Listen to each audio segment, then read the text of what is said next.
Dear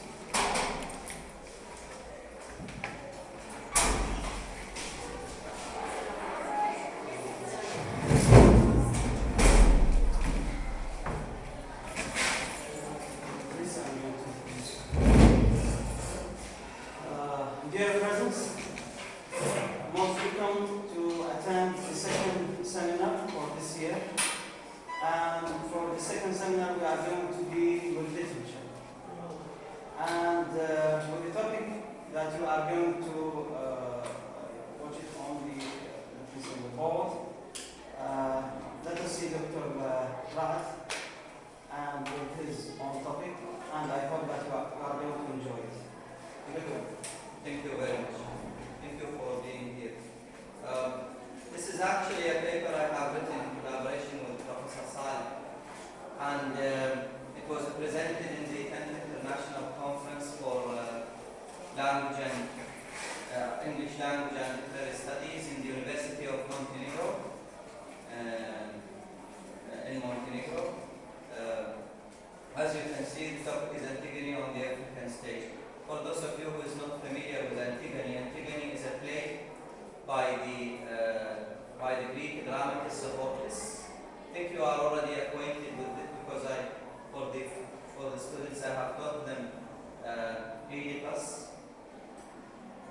the first year. Antigone is the third part of the trilogy. Of course, the play deals with power, with tyranny, and opposition to that power. The modern playwrights, modern writers in general, were fascinated by the character of Antigone, because she is a woman, first of all. Second, she stood against a tyrant. In the 20th century, especially after countries which were once occupied by other countries, in Africa and Asia and the others, began to gain independence.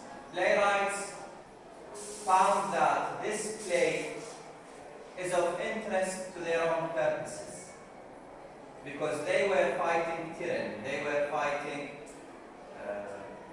occupation, colonialism. So they found that the topic is interesting for them. In the paper, we have dealt with 5 plays written by African dramatists. The dramatists are Edward Camo Brathwaite, Felix Mauricio Leroy, Femi Osofisan, Ethel Fugard, and Sabata Sessi. It was difficult to acquire the texts of the plays because some of them, well, all of them are not available in Iraq, and some colleagues helped me get those. I bought some. Anyhow, after a long trial, I was able to get the play text, and we started the paper. The first of those plays is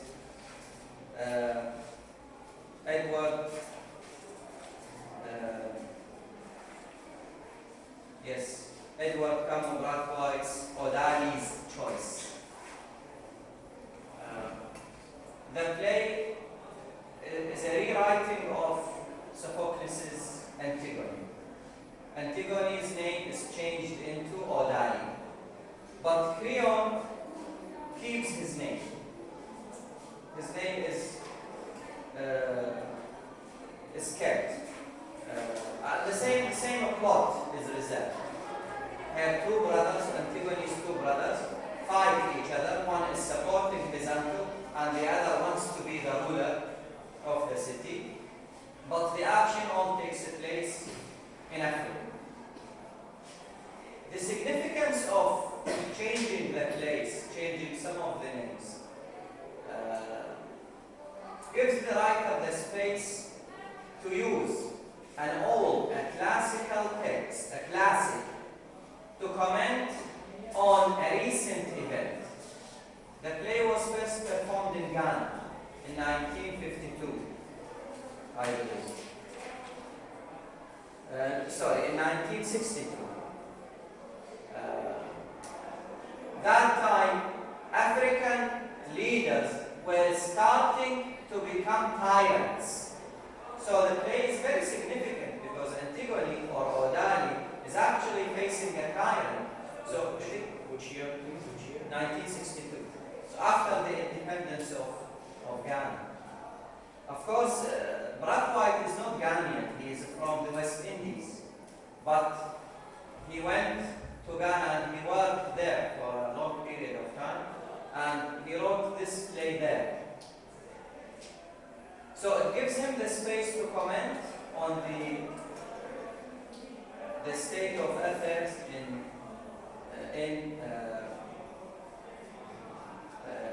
Ghana and to comment on the rise of tyranny in that country. The second play is Felix Maurice Leroy's Antigone in Haiti. Very clearly from the title that he takes Antigone and he changes it. He takes Antigone from Thebes and he places it in Haiti. And this is not all. He uses voodoo magic, which is the popular religion in the popular religion in Haiti, local religion in Haiti, and introduces it into the play.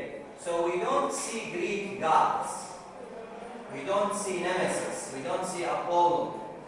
No, we see Mama Bridget, for example, Papa Ligba, the Haitian gods. And there is a voodoo magic ceremony performed on the stage. So, of course, any colonial power coming into a country tries to subdue the culture of that country and introduce its own culture. So they impose the British culture. When Mauricio Leroy introduces voodoo to a classic, he says, and if I may paraphrase, he says that we have a culture as good as yours, and here it is. We can perform it on the stage. And he keeps the same plot.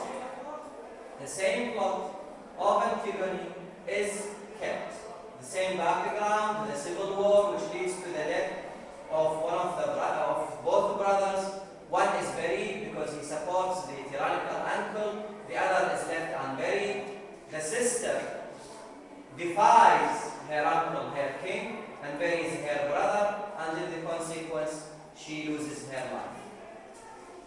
The third play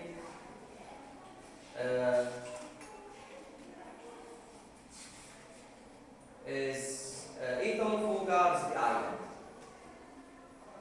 Fugard is a South African playwright.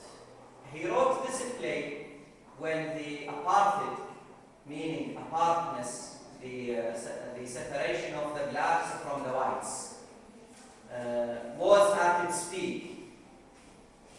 I mean, they would arrest playwrights, they would arrest actors, and they would put them in jail if they felt that this play is speaking against the South African government, who supports the whites and oppresses the blacks.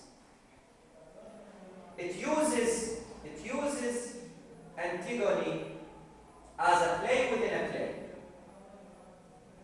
There are only two characters in the play, with John and Winston, who are, interestingly, the names of the two actors who acted the play for the first time and who helped Ethel Fugard write the play.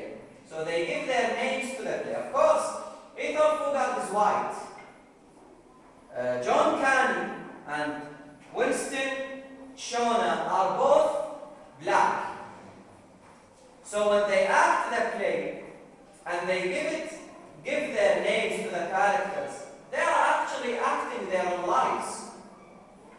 They are prisoners in the Robben Island prison, the infamous, notorious prison in which all South African political activists were imprisoned, including Nelson Mandela. He was imprisoned there. And they planned to act Antigone for the other prisoners and for the guards, for the officers. We don't see them acting Antigone until the end of the play. They act out their lives, how they work cutting stones, and interestingly, the myth of Sisyphus comes to play there. Sisyphus is a mythological figure who is punished by pushing a stone up a mountain. When he pushes the stone up the mountain, at the end of the day, the stone falls back. And the next morning, he should push it back, and it falls, and so eternally. So they are like Sisyphus. They cut stones day after day, without any hope of being rescued or being saved. At the end of the play, of course, they act Antigone, so it is a play within a play, and they actually say that here we are prisoners, we are acting this play. So it becomes an outcry against the unjust system of South Africa at that time. And it became very famous, and it was acted in the 20th century, very early, I think, in 2000. I don't remember, but they told me that it was acted in Princeton University in the 20th century, I mean late in the 20th century. The fourth play, Antigone, is by Femi Osafi-San.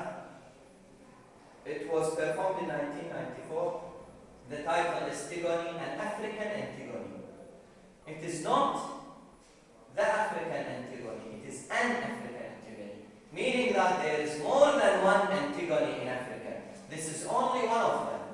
This play is probably one of the most interesting because it is an epic play.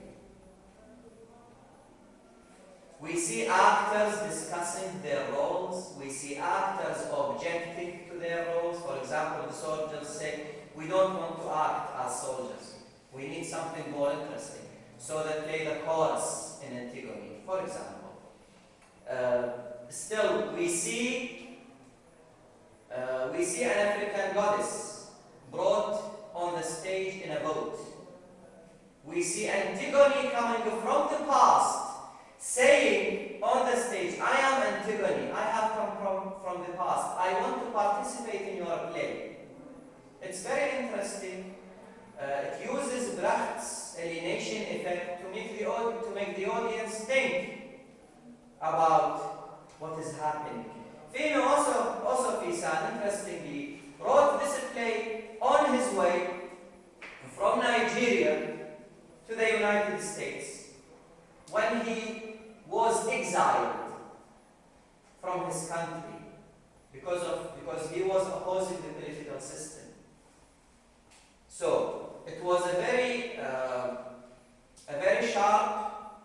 It offers very sharp criticism of the Nigerian regime, and generally it is also an outcry against colonialism, which led to the rise of such regimes in Africa.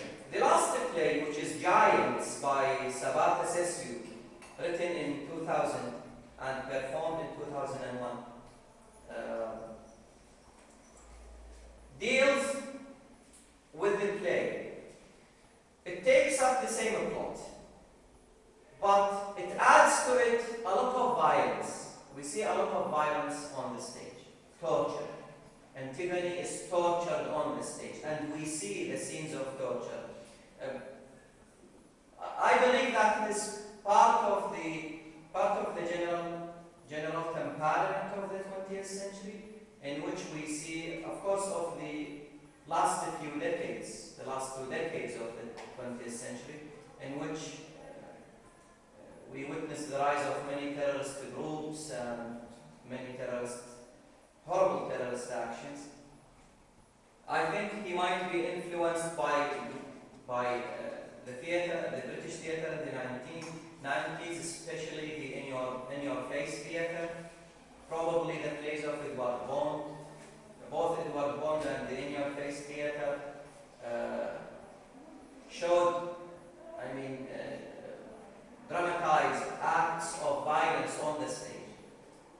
Sometimes the audience would leave the stage. They wouldn't finish the play. They would leave the theater because it was too violent to watch. The same thing happens. He changes the name of the characters into African names, and he uses the play to comment on the colonial past of Africa.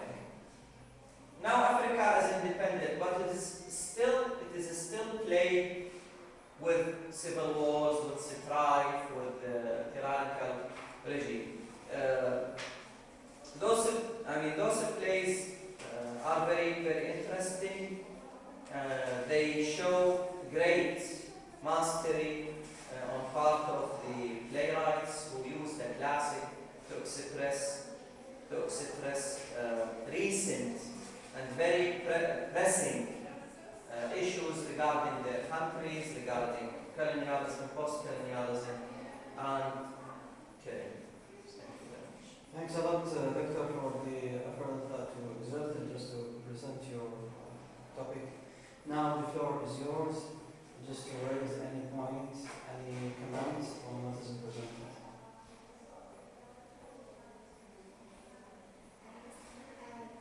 I don't think that African playwrights are as famous as English writers. Don't you think that? Well, Ethel Fogart is very famous. Femi also Pisan is very famous. All of them. Maybe Sabata Sessiu is not as famous as the others, but the others are very, very famous. Just look their names in the internet and see how much you will find. They are very famous.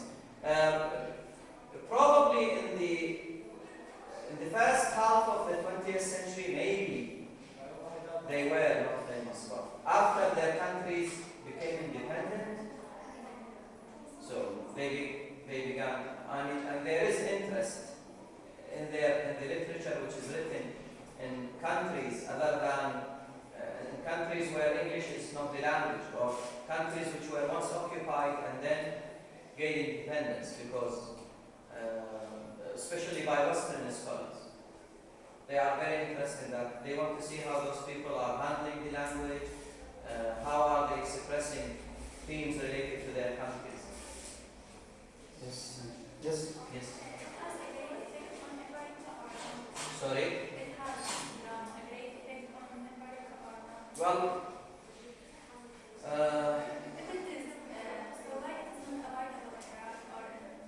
Well, they were.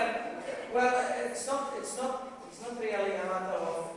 Sometimes you find books which are completely unnecessary, flooding the market. Sometimes you find books that are very, very important, unavailable. It's a policy of publishing. It has nothing to do with that. The plays are very important because at the time when they were written, they were the first plays to be written about this, especially with the plays of Brathwaite and Maurice Leroy. They were two of the first to write the drama, taking the classics, adapting the classic to Africa. The plays are very important. Don't forget that in Iraq we have been cut off the world for a very long time. Yes. What do you think? Is it a good for the course of the University of Iran? Of course. Which stage? Well, fourth is better, especially. You need to be taught here. Yeah. A whole course on Muslim literature would be wonderful. Any other question? Yes, sir. I think, yeah,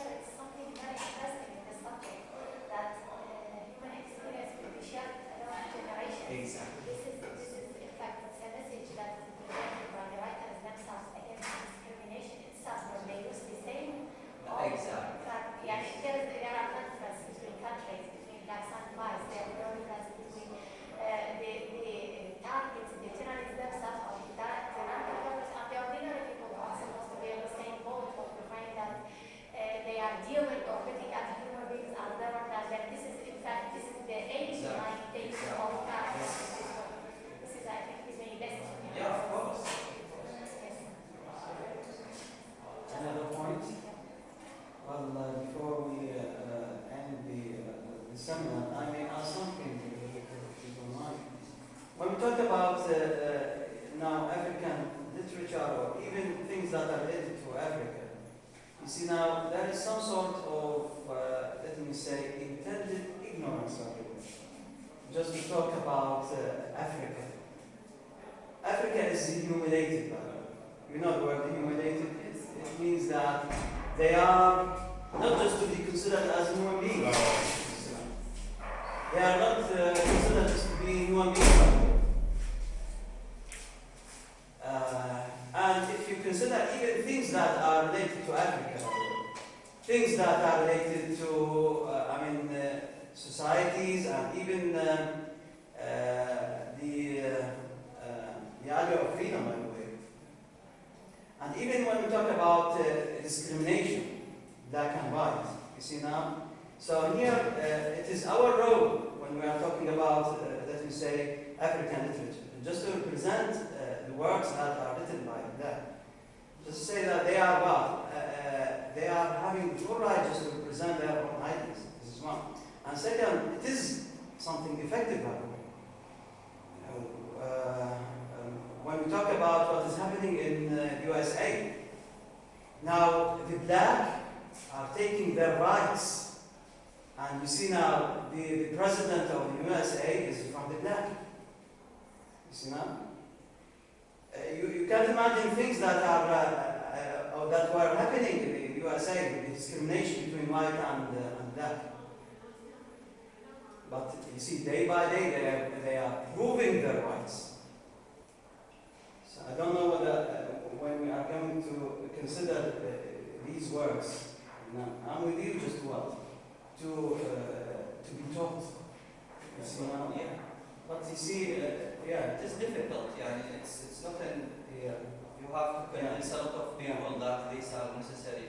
Yeah. Because, these are only 5 plays. There are hundreds of plays, hundreds of novels, there are hundreds of books of poetry that are written by not only African, Indians write in English. Yeah. In Asia, they write in English. Maybe this is one of the reasons for choosing this character as a condition. Exactly. Yes. They are English because They adapt. like the same Yeah. They character, adapt. same character, they will tell them to read their plays. I mean, and there are other adaptations in other languages. They are of the same play, and there are adaptations of other plays. For Egypt, even in Arabic, there are writers who adapt. Sa'd al Wanus adapted Antigone, Jihad Sa'd adapted Antigone. There are other Egyptian writers who adapt classical Greek plays. Adapt or No, they adapt. It's adaptation. He takes the same plays, he takes the same play and he changes it from its original location, from original setting, and he sets it in an Arabic setting, for example, or he changes the names of the characters into Arabic names, but he gives the same plot, or he changes a little bit to fit the context of to fit the context, and expressing the same theme if it is applicable. If expressing the same thing, there will be no adaptation, there will be only other things. If expressing the same thing, It is called the adaptation. adaptation will be here in the mechanism, I think. Yeah, but we refer to it as adaptation generally. It is, Adaptation. anyway, I think it will be adaptation. Yeah. Okay, thanks a lot for your presence. So when do we start? What? At 1:30? 1:30. Yeah. So only 15 minutes. Yes. Thanks a lot. Yeah, what we say.